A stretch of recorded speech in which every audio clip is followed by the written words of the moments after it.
Ika-3 ng Pebrero, 2026, alas 7:45 ng umaga sa Arabian Sea Time. 3 Iranian Shahed 100 at 39 na drones, na bawat isa ay may kargang mahigit 1,000 libra ng pampasabog, ang mabilis na lumilipad patungo sa sentro ng ating Navy, ang USS Abraham Lincoln Supercarrier. Tumunog ang mga alarm screen, nagkaroon ng radar locks, at sunod-sunod ang mga babala sa radyo, pero walang nangyari. Hindi pinansin ng mga drone ang lahat ng signal at patuloy na lumapit na isang malinaw na provokasyon. Pero teka, hindi lang yan ang nangyayari.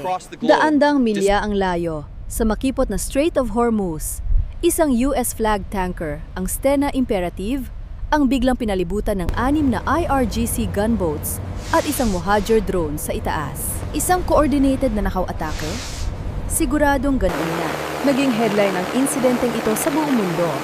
Pero manatiling nakatutok dahil narito ang mga detalye ng attack report. 7:45 AM local time. 3 Iranian Shahed 100 at 39 na drones ang bumasag sa hamog ng umaga. 100 piye lang ang taas mula sa tubig. Ang kanilang mga makina ay humaharurot sa bilis na 100 at 50 milya bawat oras, nakaturo na para mga pana sa USS Abraham Lincoln. Mabilis nilang nilalapitan ang 100,000 toneladang nuclear-powered floating fortress ng Amerika sa bilis na nagpapakalampag sa mga tasa ng kape sa gali ng carrier. Sa bridge, nakatitig ang air search radar operator sa kanyang screen. May 3 contacts na papasok na may agresibong profile. 2 segundo lang siya nag-alinlangan bago pinindot ang alert button. Bumahaw ang tunog ng klaxon sa bawat sulok ng barko. Nagmadali ang mga piloto patungo sa kanilang mga F-35. Tumigil sa paggalaw ang mga deck crew sa gitna ng kanilang ginagawa. Ang buong strike group ay nagbago mula sa routine patrol mode patungo sa combat posture sa loob ng wala pang 90 segundo. Simple lang tingnan ang plano ng Iran sa papel. Magpadala ng mga murang drone. Subukan ng depensa. Tingnan kung paano magre-react ang Amerika. Marahil ay para kumuha ng intel o kaya ay mang-asar lang. Sa pinakamalalang kaso, mawawalan sila ng 3 expendable na makina. Sa pinakamaganda naman, mapapahiya nila ang pinakamalakas na Navy sa mundo. Pero mas ambisyoso ang Iran kaysa doon. Alam nila na kung lalapit sila sa aircraft carrier na ito, maraming mata ang nakatingin sa kanila.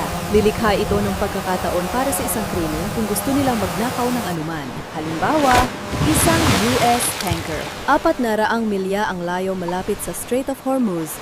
6 na IRGC gunboats ang mabilis na humaharurot patungo sa MV Stena Imperative. Isa itong US flag tanker na may dalang military fuel. Ang Mohajer 6 na drone ay umaaligid sa itaas, nakaon ang kamera at naghihintay na mag-headline ang kanilang boarding party. Hindi lang isang operasyon ang ginagawa ng Iran, 2 ito ng sabay, at iniisip nila na hindi mapapansin ng Amerika hanggang sa huli na ang lahat. Spoiler alert! Malis sila. Ang 3 Shahed 139 ay kumalat sa isang loose formation. Ang namungunang drone ay may dalang camera pod. Ang 2 sa gilid ay bumaba pa sa 50 piye sa ibabaw ng mga alon, sinusubukang umiwas sa long-range radar coverage ng carrier. Ito ang uri ng taktika na gumagana laban sa mga lumang sistema. Ang problema, hindi luma ang USS Lincoln. 300 milya ang layo. Isang E-2D Advanced Hawkeye Early Warning Aircraft ang nakasagap sa 3 contacts. Nakikita nung umiikot na radar dish sa likod nito ang lahat. Nagradyo ang air controller sa carrier. Lincoln Hawkeye, 3 bogies inbound, bearing 045, speed usa ka gatos ug 50 ka knots. Altitude under 2 ka gatos ka piye. Assess hostile intent. Hindi na tinag ang kapitan ng Lincoln. Nakita na niya ang diskarteng ito noon. Mahilig ang mga Iranian drones na umaligid ng malapit sa mga American warships, kumuha ng litrato, at pagkatapos ay magyabang sa kanilang state TV. Karaniwan, sumasagot ang US Navy ng mga radio warnings, visual signals, o baka isang flyby mula sa Super Hornet para itaboy sila. Normal na gawain lang. Pero ngayong araw, nagpasya ang kapitan na sumubok ng ibang bagay. Panahon na para parusahan ang provokasyong ito. Mayroon tayong legal na basihan para dito. Kinuha niyang handset. Launch the Growler. Isang EA-18G Growler electronic warfare jet ang pumuwesto sa catapult. Ang twin engines nito ay umabot sa full power. Binitawan ang catapult. Ang Growler ay lumipad mula sa deck sa bilis na 100. at 65 milya bawat oras sa loob ng wala pang 2 segundo. Mabilis itong umakyat sa asul na kalangitan. Ang mga Iranian drone operators na nasa loob ng isang concrete bunker sa baybayin ay nanonood sa kanilang video feeds ng may kumpiyansa. Nandun na ang career. Malaki, mataba, mabagal. Isang perpektong target para mapahiya. Plano na nila ang kanilang propaganda video. Pagkatapos, biglang kumislap ang kanilang mga screen. Gumagamit na ang growler ng jamming. Hindi lang ito, basta ingay na ginagawa ng mga baguhan. Ito ay precision electronic warfare. Ang aircraft ay napapadala ng maingat na binuong signal na nanggagaya sa radar return ng carrier. Pero inilipat ito ng 3 milya sa silangan. Para sa navigation system ng Shahed, tila nag-teleport ang USS Lincoln sa gilid. Ang nangungunang drone ay biglang kumanan para habulin ang multo. Ang 2 pang drone ay sumunod na parang mga masunuring tuta. Ang 3 ay lumilipad na ngayon patungo sa gitna ng dagat na walang laman. Sa Iranian control bunker, mabilis na kumalat ang kalituhan. Nasaan na ang carrier? Sigaw ng isang operator. Ang isa naman ay pilit na nagtatype sa keyboard para mahanap ulit ang target. Wala nang makita sa video feed kundi asul na tubig. Ang kanilang maha na reconnaissance mission ay humahabol na lang sa hangin. Samantala, 4 na raang milya sa hilagang kanluran, mabilis na umiinit ang sitwasyon sa Strait of Hormuz. 6 na IRGC Siraj-class gunboats na bawat isa ay may bilis na 60 knots ang papalapit sa Stena Imperative mula sa 3 direksyon. 2 bangka bawat wave, may mga machine gun, at ang mga crew ay sumisigaw sa mga loudspeakers sa wikang Ingles. Stop engines! Prepare for inspection! Ang utos nila. Ang kapitan ng tanker, isang veterano mula sa Louisiana, ay pinapanood ang paglapit ng mga bangka gamit ang kanyang binoculars. Nang walang pag-aalinlangan, agad siyang humingi ng tulong. Mabilis na dumating ang sagot sa radyo. This is USS McFall. We are 18 miles northeast of your position. Altering course to intercept. ETA 12 minutes. Do not stop engines. Repeat, do not stop engines. Ito ay isang critical na punto sa dagat. Siguradong hindi ka dapat huminto. Kung hihinto ka, tiyak na hindi ka magiging ligtas. Binilisan ng kapitan ang takbo ng barko. Ang dambuhalang tanker ay dumaing at unti-unting bumilis. 15 knots, 18 knots, 20 knots. Hindi ito mabilis sa kahit anong sukatan. Pero mas mabuti ito kaysa sa nakatigil lang. Naghiwa-hiwalay ang formasyon ng mga IRGC boats. 2 ang humarurot para harangan ang ruta ng tanker. 2 sa kaliwa at kanan. At 2 naman ang nagpaiwan para maghintay. Ang Mohajer 6 na drone sa itaas ay inayos ang anggulo ng kamera nito. Nag-zoom in para sa perpektong kuha ng mga armadong Iranian na sasampa sa barkong Amerikano. Pumusta ang Iran na masyadong malayo ang US Navy. Iniisip nila na mapipilit ang huminto ang tanker at matatapos na ito bago pa dumating ang tulong. Malalaman na nila kung bakit isang pagkakamali ang pustang iyon. Balik sa Arabian Sea. Natanto na ng 3 Shahed drones na multo lang ang hinahabol nila. Gumana ang kanilang programming. Bumalik sa primary target, hanapin ulit ang career. Ang nangungunang drone ay lumingon, nag-scan at nag-lock. Ayun ang tunay na Lincoln. 3 milya pakanluran mula sa kung nasaan dapat ito. Bumilis ang mga drone sa 100 at 50 milya bawat oras. Nakaturo ang ilong pababa. Diretsyong patungo ulit sa carrier. Sa pagkakataong ito, ang tugon ng Lincoln ay hindi na electronic. Ito ay kinetic na. Isang F-35C Lightning ikalawa na may call sign na Reaper, isa ang lumipad mula sa deck. Ang piloto ay si Captain Marcus Webb. 14 na taon sa Navy, may 1,200 flight hours at walang pasensya sa mga laro. Ang F-35 ay umakyat sa 15,000 piye sa loob ng wala pang 6 segundo. Hindi kailangan ni Webb na makita ang mga drone gamit ang kanyang mga mata. Ang sensor fusion system ng aircraft ay ipinapakita ang 3 target sa kanyang helmet display. Range, 18 miles. Closure rate, 600 knots combined. Pinili niya ang sandata. AIM-120D AMRAAM. Ito ang pinaka-advanced na air-to-air missile sa arsenal ng Amerika. Fire and forget. Active radar homing na may range na 100 milya.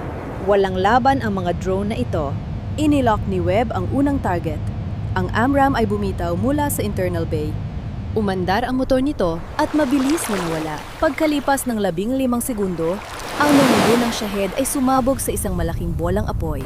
Ang mga pira-pirasong bakal ay nagkalat sa langit at nahulog sa karagatan. Hindi nag-atubili si Webb. Inilipat niya ang sensor sa pangalawang contact. Isa pang AMRAAM ang humarurot.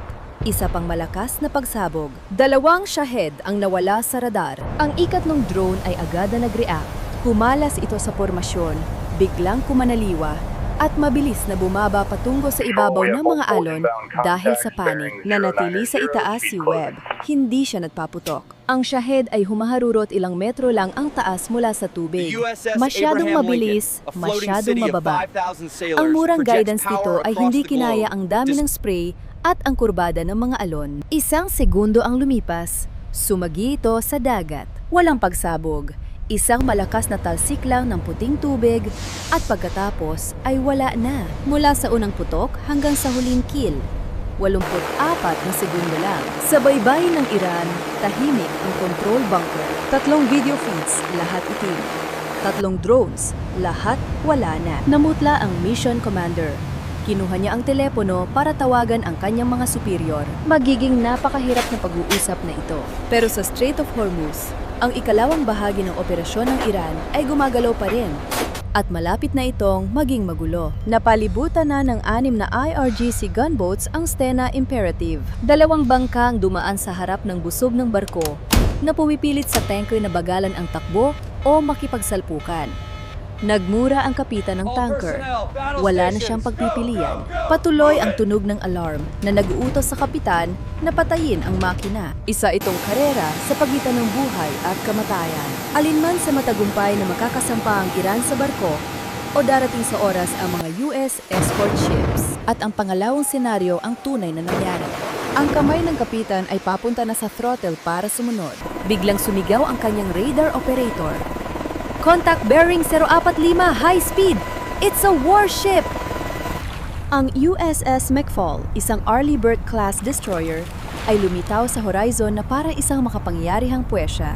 9,200 tons ng American steel, SPY-1D radar, 96 na vertical launch cells, 5 pulgada main gun, at mga crew na handang-handa sa aksyon.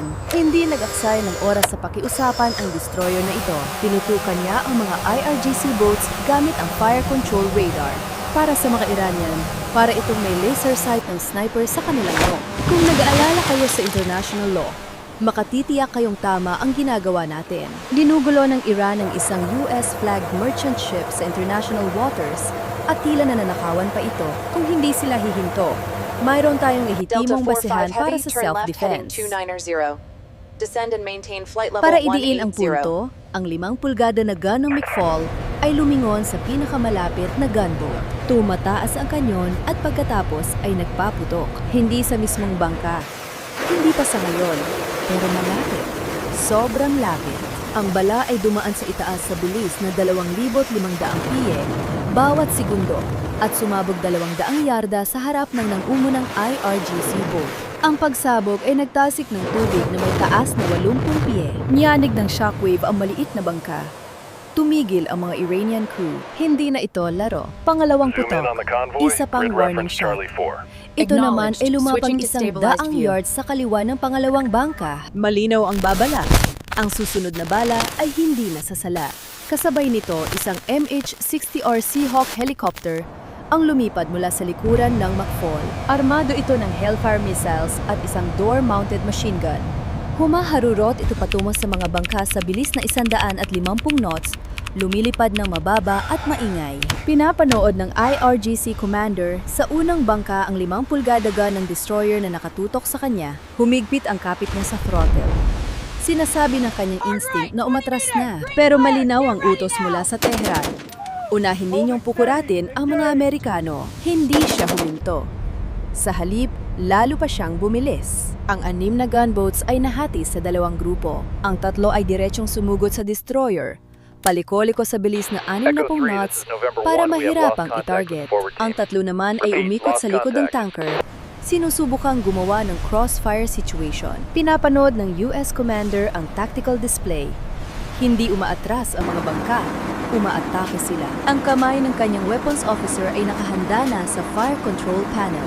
Ang phalanx CIWS system ay otomatikong umikot. Ang radar nito ay sinusubaybayan ang papalapit na mga bangka. Kinalkula na ng combat system ng destroyer ang mga intercept solutions para sa lahat ng 6 na target ng sabay-sabay. Doon nagbago ang kalkulasyon. Naging mabait ang US hanggang sa sandaling iyon. Naintindihan ng kalaban na madali silang mapupuksa ng buong team. Agad silang umatras. Ang 6 na bangka ay naghiwa-hiwalay. Walang koordinasyon, walang disiplina. Instinct na lang para mabuhay. Nagmamadali silang bumalik sa Iranian territorial waters sa maximum speed. Maingay ang mga makina habang gumagawa ng gulo sa asul na tubig. Ang Mohajer anim na drone ay mabilis na umakyat. Iniwan ang kanyang mission at tumakas patungo sa ligtas na airspace ng Iran. Sa loob ng 70 segundo, ang buong assault force ay nasa full retreat. Pumuwesto ang destroyer sa tabi ng tanker, naka-on ang radar at handa ang mga sandata. Malinaw ang mensahe. Hawakan niyo ulit ang barkong ito at may kalalagyan kayo. Balik sa USS Abraham Lincoln, lumapag na ang F-35 ni Captain Webb sa deck. Lumabas siya ng cockpit, tinanggal ang kanyang helmet at naglakad patungo sa debriefing room. Ang mga deck crew ay abala na sa jet. Inihahanda ito para sa susunod na paglipad. Sa Operation Center ng carrier, sinusuri ng mga intelligence officers ang nangyari. 3 Iranian drones ang nawasak. Walang casualties sa panig ng Amerika, walang pinsala. Perpektong gumana ang electronic warfare tactic. Pero hindi nagdiriwang ang mga analyst. Nag-aalala sila. Isa itong coordinated na pagsubok. Alam nila na gustong makita ng Iran kung paano tayo tutugon sa isang two-front scenario. Alam ng lahat ang katotohanan. Hindi ito ang dulo ng lahat. Isa itong test, isang rehearsal. Ang tunay na laban ay naghihintay pa sa labas. Natutunan ng Iran na sopistikado ang electronic warfare ng Amerika, na ang mga F-35 ay kayang pumatay ng maraming target sa loob ng wala pang 2 minuto, na ang mga destroyer sa Strait ay tutugon ng may napakalakas na puwersa. Pero natutunan din ng Amerika na handa ang Iran na mag-coordinate ng mga komplikadong operasyon at sumugal. Naging tensyonado ang susunod na 48 oras. Ipinalabas ng Iranian state media ang kwento bilang isang bayaning reconnaissance mission. Hindi nila binanggit ang 3 drones na nawasak. Iniulat naman ito ng American media bilang isang routine defensive action bago lumipat sa ibang balita. Sa Tehran, nagpulong ang mga military planners para suriin ang data. Sinuri nila ang response times ng Amerika, ang mga sandatang ginamit, at ang mga taktikang ipinamalas. Gumawa sila ng mga notes, inayos ang mga plano, at naghanda para sa susunod na round. Sa Washington, binigyan ng briefing ng mga Pentagon officials ang presidente. Inilarawan ang insidente bilang isang tagumpay. Napanatili ang deterrence, walang namatay. Pero sa likod ng mga saradong pinto, sumasang-ayon ang lahat na simula pa lang ito. Bumalik sa normal ang ritmo ng Arabian Sea. Nagpapatrolya ang mga carrier, nag-e-escort ang mga destroyer, lumilipad ang mga drone, at nagdadala ng fuel ang mga tanker. Mukhang kalmado ang ibabaw, pero sa ilalim, lalong humihigpit ang tensyon. Sinubukan ng Iran ang determinasyon ng Amerika. Sumagot ang Amerika ng may katumpakan at lakas. Pero hindi pa tapos ang laro. Nagbabago lang ito. Dahil ito ang katotohanan tungkol sa naval chess sa 2026. Bawat galaw ay nagbubunyag ng impormasyon. Bawat enkwentro ay nagtuturo ng leksyon. At parehong panig ay natututo. Alam na ngayon ng Iran na gumagana ang swarming. Pero kailangan mong ibigay ang lahat. Ang 3 drone ay istorbo lang. Ang 50 drones ay isa ng malaking problema. Kinakalkula na nila ang cost-benefit ratio ng mass attacks laban sa missile inventory ng Amerika. Alam na rin ng Amerika na mag-coordinate ang Iran ng air at sea operations para guluhin ang depensa. Ina-update na nila ang mga protocol, inaayos ang mga assets, at nagpapatakbo ng mga simulations para sa worst-case scenarios. Sa susunod, mas mataas na ang pusta, mas matalas na ang taktika, at mas maliit na ang puwang para sa pagkakamali. Kaya, kung ikaw ang nagpapatakbo ng military strategy ng Iran na yon, ano ang susunod mong galaw? Ibibigay mo ba ang lahat sa isang massive drone swarm? Ililipat mo ba ang focus sa cyber warfare? O magpapakalma ka at makikipag-negotiate? Ilagay ang inyong sagot sa comments. Binabasa ko ang bawat isa sa inyo. At kung gusto ninyong makita ang susunod na round, pindutin ang subscribe button.